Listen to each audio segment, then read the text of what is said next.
Andrew Williams. Thank you, Mr. Speaker.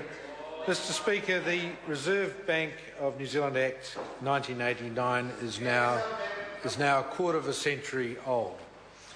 It came into being in a generation prior to the internet, prior to email, prior to ATMs, prior to all the electronic functions that we now have, such as mobile phones and all sorts of other electronic things that we're now accustomed to.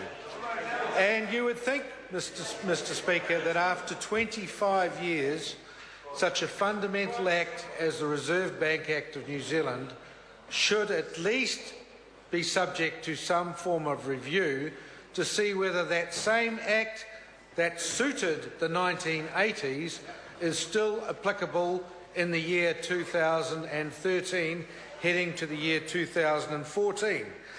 And for any government of this country, regardless of your political persuasion, to put up an argument and say that after 25 years there is no justification at all to review one of the fundamental cornerstones of our economy, then quite frankly that government is not acting in the best interests of the people of New Zealand. That government is not acting in the best interests of the people of New Zealand. That government is acting in the best political interests of its own self-serving financial fundamentals.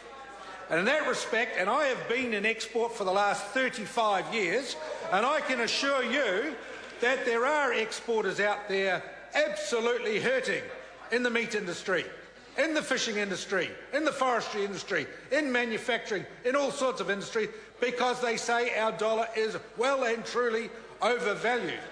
They do say that it is time that the Reserve Bank Act is reviewed, and it is time that this government woke up, took some responsibility, became a mature, responsible government on behalf of its people, and actually said, let's send this to a select committee, let's give it the light of day, let's let the businesses of New Zealand and the people of New Zealand have some say in this, and let's hear what the people of New Zealand have to say about an act that is a quarter of a century old, which has such a huge impact on the daily lives of the people of this country.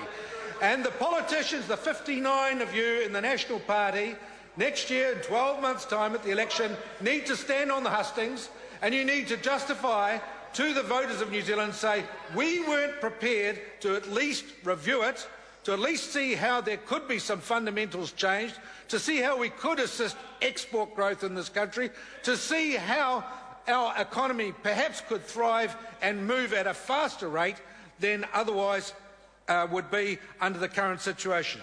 Mr. Speaker, this is an appalling situation. This should not be a political situation. This should be a situation where you are all New Zealanders. You're all New Zealanders. Wake up and be New Zealanders for a change, and realise that New Zealanders out there of all political persuasions are at least saying, review this, see if the Reserve Bank's working for the best interests of New Zealand, and let's do what's best for the country.